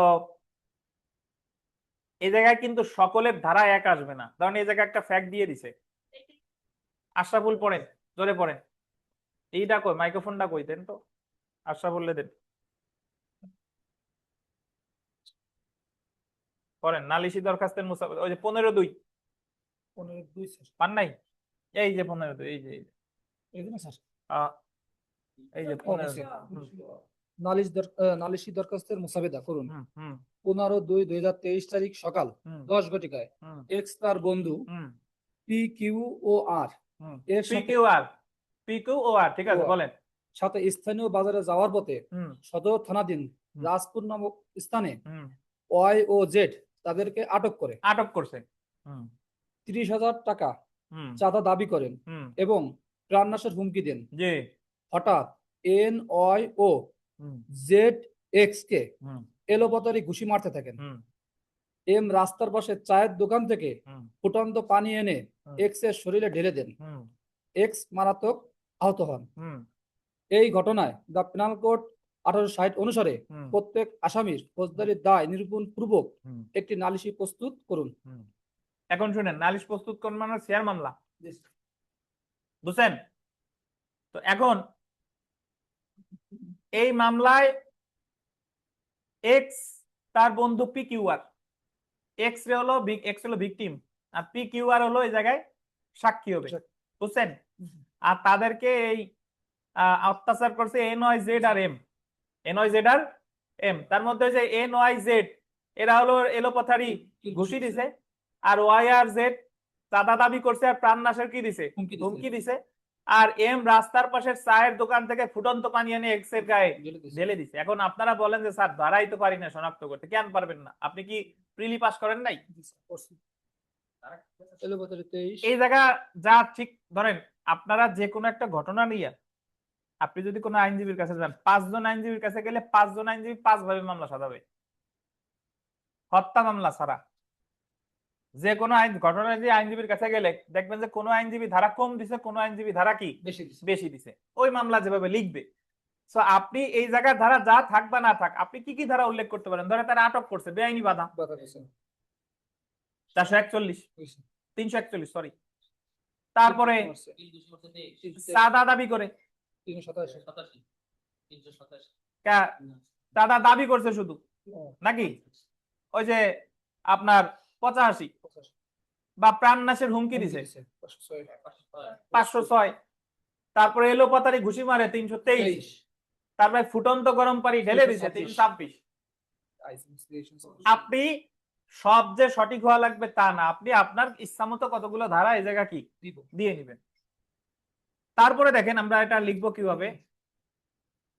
চিফ জুডিশিয়াল ম্যাজিস্ট্রেট আদালত চট্টগ্রাম, সূত্র শেয়ার মামলা নাম্বার এত, নাম্বার হবে না স্যার, হবে না। প্রথমে হলো বাদীর নাম নালিশকারী, নালিশকারীটা নিচে হয়ে গেছে, অ্যাকচুয়ালি হবে কোথায়? ডান সাইডে। বনাম YZMN, এরা হলো কি বলেন? আসামি। তারপরে হচ্ছে কি? সাক্ষী। সাক্ষী হচ্ছে PQR আর অভিযোগকারী যিনি মামলা করছে স্বয়ং। তারপরে ঘটনার সময়, ঘটনার স্থান, ধারা, এ জায়গা দণ্ডবিধির ধারা দিছে 387, 326, 506(2). আমরা অনেক কিছু বলছি তার সাথে মিলে নাই নাকি? ওই জায়গায় আপনি ওই ধারাও দিতে পারেন, এই ধারাও দিতে পারেন। ওই যে আটক করছে 341, প্রাণনাশের হুমকি দিছে 506, আর এই জায়গা 387 কেন দিছে? 387 দিছে ওই যে মৃত্যুর ভয় দেখাইয়া চাঁদা দাবি, মৃত্যুর ভয় দেখাইয়া চাঁদা দাবি। তো 87 না দিয়ে আপনি 85 সাথে সাথে 506 দিতে পারেন, কোনো সমস্যা নাই। 323 দেওয়া যায়। আর গরম পানি ঢাইলে দিছে, এটা কত? 326। ঠিক আছে। আর যদি মনে করেন যে এদের সাথে 34 মারবো, তাহলে 34 দিয়ে দেওয়া যাবে, কোনো সমস্যা নাই। তো এটাও ভুল না, আর ওইগুলা লিখলেও কি ভুল না। এরপর অভিযোগকারী পক্ষে বিনীত নিবেদন, এই যে যা যা ঘটছে তাই তাই বলে দিবেন। এবং এই জায়গায় একটা জিনিস দেখেন, এখানে ভাই কোন ধারায় কি অপরাধ হবে এটা ভাঙানোর দরকার নাই। আপনি ধারার মামলা করছেন, কোন ধারায় কে কোন ধারায় দণ্ডিত হবে এটা তো বিচারক নির্ধারণ করবে। আমি জাস্ট বললাম যে আমি অমুক তারিখে এই যাচ্ছিলাম, আমার এই করছে, তাই অতএব দেখুন, অতএব বিজ্ঞ আদালতের নিকট বিনীত নিবেদন এই যে আইন ও ন্যায় বিচারের স্বার্থে আসামিগণের বিরুদ্ধে এই নালিশ গ্রহণ করত, আসামিগণের বিরুদ্ধে অপরাধ আমলে গ্রহণ করত, গ্রেফতারি পরোয়ানা জারি করত, আসামিগণকে উপযুক্ত দণ্ডে দণ্ডিত করতে বিহিত কি হয়?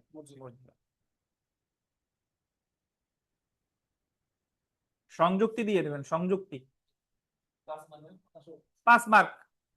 মুসাবিদায় জীবনও আপনারে 5-এর বেশি দেবে না, বরং এরা কমাই দেবে, 2-3 দেওয়া যায় নাকি তাই দেখেন। আচ্ছা দেখেন, না মুসাবিদা 5 ধরে রাখবেন, 5-এর বেশি দিবে না।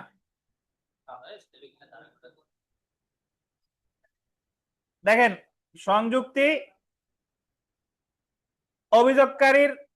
অভিযোগকারী এর ফটোকপি 1 ফটো, মানে অভিযোগের আর কি, অভিযোগের ফটোকপি কি 1 ফটো, ডাক্তারের prescription 3 photo, medical report 1 photo, আঘাতের ছবি 8 ফর্দ।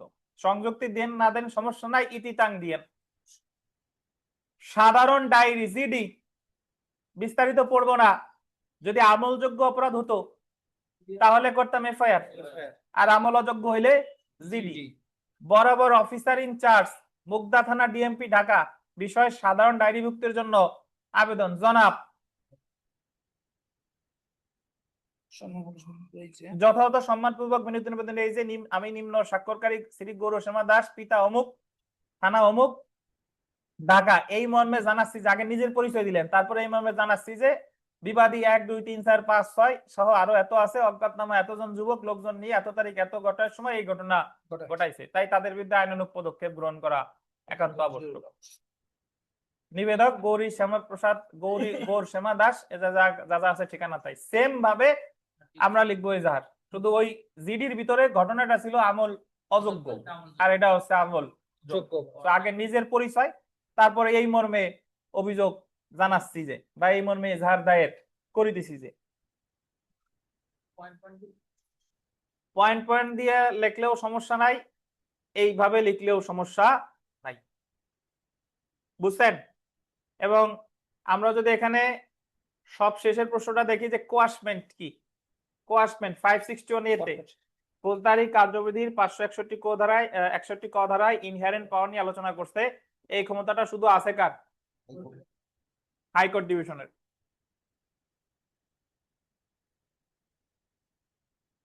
তিনটা ক্ষেত্রে এই কোয়াশমেন্টের আপনার ক্ষমতা প্রয়োগ করতে পারে: ফৌজদারি কার্যবিধির অধীন প্রদত্ত কোনো আদেশ কার্যকর করার জন্য, কোনো আদালতের কার্যক্রমের অপব্যবহার রোধ করার জন্য, আর ন্যায় বিচারের স্বার্থে।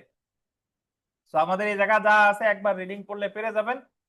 এই ছিল আমাদের ফৌজদারি কার্যবিধি। আর হুলিয়া ক্রোক তো অলরেডি আমরা আলোচনা করছি, শর্ট নোট দরকার নাই, শর্ট নোট যা পড়ছি। এখন বিষয় হলো যে আমরা কোন প্রশ্নগুলোর উপর বেশি ফোকাস করব, ঠিক আছে? তো সেটা হলো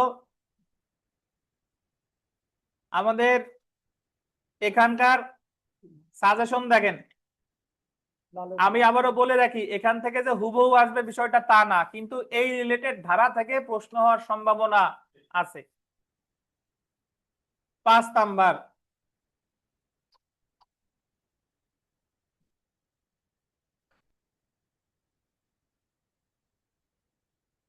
পাঁচ থেকে অ্যাকচুয়ালি আপনার 12 পর্যন্ত, বুঝছেন? 5 থেকে 12 মানে এগুলা ওইসব ওই রিলেটেড ওই ধারা 5 থেকে 12। হুম, 5 থেকে 12, ঠিক আছে। 14,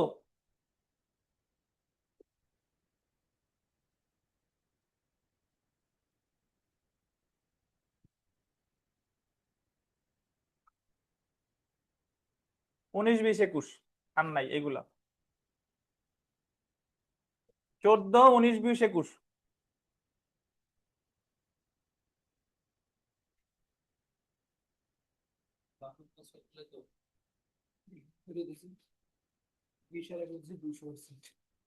মানে রিভিশন, আপিল, জামিন আর 154 থেকে 265 ঠ। 154 ওই যে মানে 145টাও বলছি। তাহলে আপনাদের এই জায়গা যে প্রশ্ন আমি বললাম হয়েছে কয়টা? 5 6 7 8 9 10 11 12 নাকি? তারপরে হচ্ছে 14। জি 14 নাম্বার বলছি না? 14 নাম্বার বলছি। তারপরে হচ্ছে আপনার 19 20 21।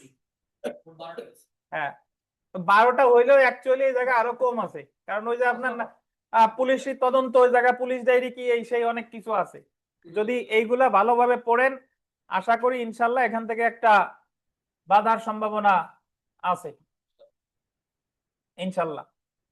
বাট তার মানে এই না যে এগুলাই শুধু পড়বেন, এগুলা ভালোভাবে দেখেন, অন্যগুলা কিন্তু একটু হলেও দেখে যেতে হবে যাতে যদি আসে আমরা এখান থেকে ধরতে পারি।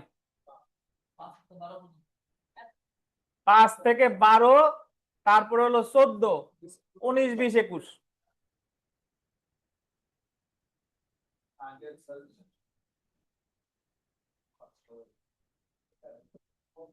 এরপরে যখন আবার সাজেশন চাবেন আরো যোগ হবে।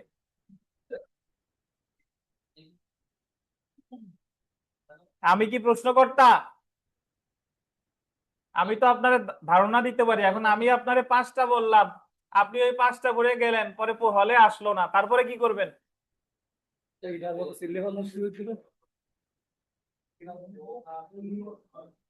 ঠিক আছে। আর প্রশ্ন তো অ্যাকচুয়ালি ওই যে যা বললাম এখান থেকে ছাড়া এখান থেকে একটা ইনশাল্লাহ আসবে, আপনি এই জায়গা থেকে দুটোও পেতে পারেন। তবে আমি আবারও বলি, এই জায়গা থেকে প্রবলেমেটিক প্রশ্ন মুস্তাফিদা হয় আপনি অব্যাহতির পাবেন, না হলে আপনি ওই যে জামিনের পাবেন, না হলে আপনি নালিশি মামলার পাবেন। মুস্তাফিদা একটা পাবেন পাবেন এন্ড পাবেন। ঠিক আছে, এই ছিল আমাদের ফৌজদারি কার্যবিধি। তো ফৌজদারি কার্যবিধি নিয়ে আমাদের সামনে অনলাইন অফলাইনে যারা আছেন, আপনাদের যদি কোনো প্রশ্ন থাকে জিজ্ঞাসা করতে পারেন।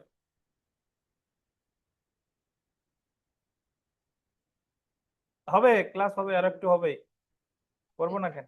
দণ্ডবিধি পড়বো না?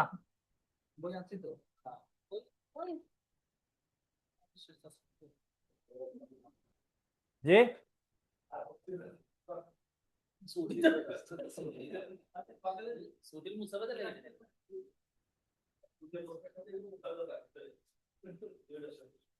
দুইটার সাথেই মোসাবেদা থাকতে পারে, সমস্যা নাই।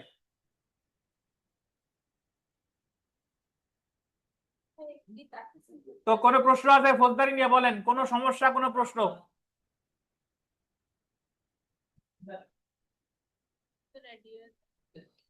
তাহলে আপনার যেটা করণীয়, ওই 154 থেকে 265 ঠ এই অংশের মধ্যে যত প্রশ্ন আছে এটা বাদ দেওয়ার কোনো সুযোগ নাই।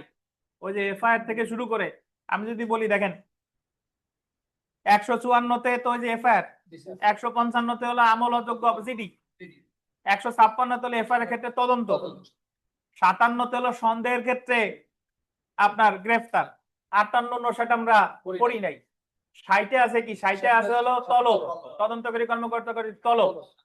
সাক্ষী এসে দিবে 161, 161-র ব্যবহার 162, ভয়ভীতি দেখানো যাবে না সাক্ষীর 163, 164 রেকর্ড টেকর্ড সাক্ষ্যগত মূল্য ভালোভাবে পড়তে হবে, 65 66 তারে ওই যে তল্লাশি, 67 রিমান্ড, রিমান্ডের ওইটুকু যে আগে কি বিধান ছিল এখন কি বিধান আছে, 68 তদন্তকারী কর্মকর্তা তদন্তের ফলাফল জানাবে, 68 থানা থেকে জামিন দেওয়া অপ্রতুল সাক্ষ্য পেলে 169, আর পর্যাপ্ত সাক্ষ্য পেলে ম্যাজিস্ট্রেটের কাছে পাঠাবে 170। সাক্ষীরে তদন্তকারী কর্মকর্তার সাথে যেতে বা না যেতে বাধ্য করা যাবে না 171, পুলিশ ডায়েরি 172, তারপরে পুলিশ রিপোর্ট 173। এরপরে ইউডি মামলা সম্পর্কে পুলিশ তদন্ত করে 3টা ক্ষেত্রে 174, ইউডি মামলা সম্পর্কে যারা জানে তাদেরকে সাক্ষ্য দেওয়ার জন্য সমন দেয় 175, ইউডি মামলা সম্পর্কে ম্যাজিস্ট্রেট অনুসন্ধান করে 176, তদন্ত অনুসন্ধানের স্থান 177 ধারায় অপরাধ যে জায়গায় মামলা সে জায়গায়, 178 সরকার ইচ্ছা করলে অন্য জায়গায় বিচার নির্দেশ দিতে পারে, 169 আপনার 179 সরি যে অপরাধ যে জায়গা পরিণাম বা ফলাফল যেখানে ভালোভাবে পড়ে ফেলতে হবে, 80 পড়ি না আমরা, 81 চুরি চুরাই মাল আত্মসাৎ বিশ্বাসভঙ্গ, তারপরে এই মামলাগুলো কোথায় হবে 181। যদি অপরাধ সংগঠনের স্থানে অনিশ্চিত থাকে, কতিপয় কাজের সমষ্টি হয়, আংশিক এক জায়গায় আংশিক আর এক জায়গায়, তাহলে 182। হাইকোর্ট নির্দেশ দিলে 2 বা ততোধিক মামলার বিচার নিয়ে যদি প্রশ্ন ওঠে যে কোনো এক জায়গা হতে পারে 185, অতিরাষ্ট্রিক প্রয়োগ 128। আচ্ছা, এরপরে আমরা পড়ছি আমলে নেওয়া 190, আমলে নেওয়ার ক্ষেত্রে দায়রা আদালত আমলে নেবে 193 নাকি? তারপর আমলে নেওয়ার ক্ষেত্রে বিশেষ বিধান 195 96 97 98 99, ওই যে সরকারি কর্মকর্তার এই মামলা করতে হবে 195, আদালতকে এই মামলা করতে হবে, জালিয়াতির মামলা 195, রাষ্ট্রদ্রোহিতার মামলা সরকারের নির্দেশ ছাড়া আমলে নিবেন 196, জজ বা সরকারি কর্মকর্তার বিরুদ্ধে আপনার মামলা করলে সরকারের অনুমতি ছাড়া আমলে নিবে না 197, চুক্তিভঙ্গ মানহানি দিগামিতা সংক্ষুব্ধ ব্যক্তি ছাড়া আমলে নিবে না 198, ব্যভিচারের মামলা স্বামী বা স্বামীর অনুপস্থিতিতে যারা তত্ত্বাবধানে ছিল তারা ব্যতীত মামলা আমলে নিবে না 199।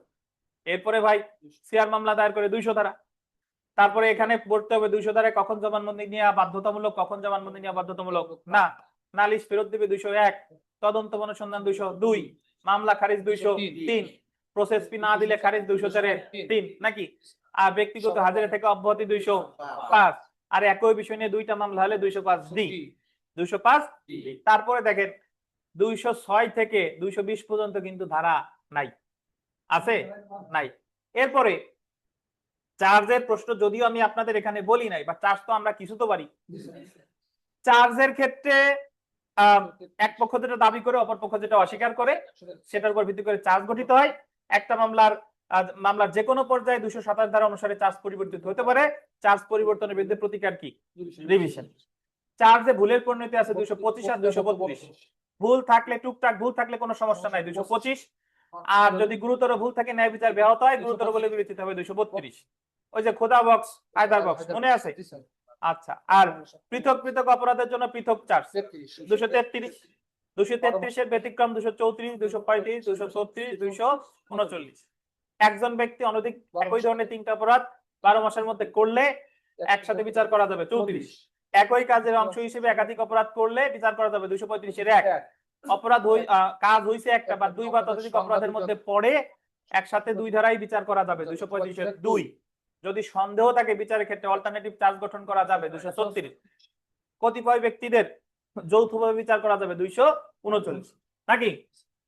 আর চার্জ গঠন করছে এক অপরাধে বা সাক্ষ্য গ্রহণ করে মনে হয়েছে যে সে আরেক অপরাধ করছে, ওই আরেক অপরাধে চার্জ গঠন না করেও সাজা দেওয়া যাবে 237। এরপরে আমরা ম্যাজিস্ট্রেট আর দায়রা আদালতের বিচার পদ্ধতি পড়ছি 241 থেকে 265। এর মধ্যে 241 হলো কতিপয় কার্যপদ্ধতি অনুসরণ করবে। 241 কতে হলো অব্যাহতি। অব্যাহতি দরখাস্তের ক্ষেত্রে সবার কথা শুনবে, কিন্তু আসামি কোনো কাগজ দিলে শুনবে না। নজরুল ইসলাম বনাম রাষ্ট্র। অব্যাহতি না দিলে চার্জ গঠন করবে 242।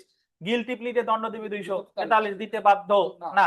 গিলটি প্লিট যদি না করে চার্জ গঠন করে রায়ের পূর্ব পর্যন্ত যা আছে সব 244। খালাস অথবা দণ্ড 245। নালিশকারী অনুপস্থিতির জন্য খালাস দিবে 247। নালিশকারী সিআর মামলা যদি প্রত্যাহার করে যে কোনো পর্যায়ে আসামি খালাস 248 নাকি? আর জিআর মামলা বা নন জিআর মামলার ক্ষেত্রে রাষ্ট্রপক্ষ যদি সাক্ষ্য না দেয় তাহলে মামলা স্থগিত পোস্টপোন করে আসামি মেরে মুক্তি দিতে পারে 249।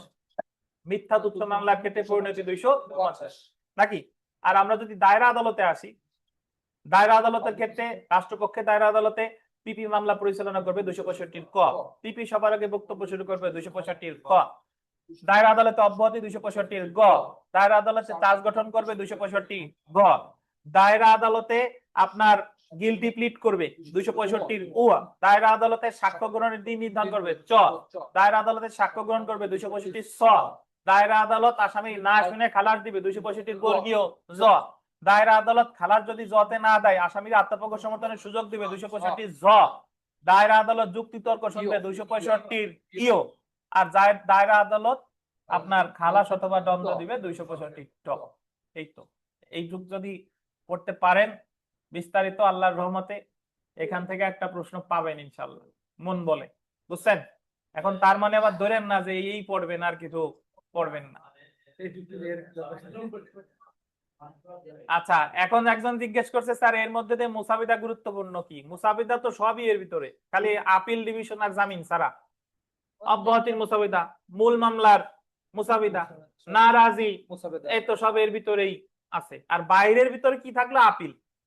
আপিল তো গতকাল বুঝাই দিছি, রিভিশন আজকে পড়ছি। আর জামিনের ক্ষেত্রে যেটা আমার মন বলে যেটা আসার সম্ভাবনা সবচেয়ে বেশি সেটা হলো জামিনের মুসাবিদা।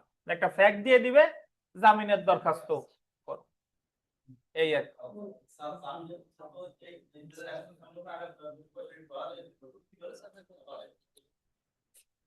কি প্রশ্ন?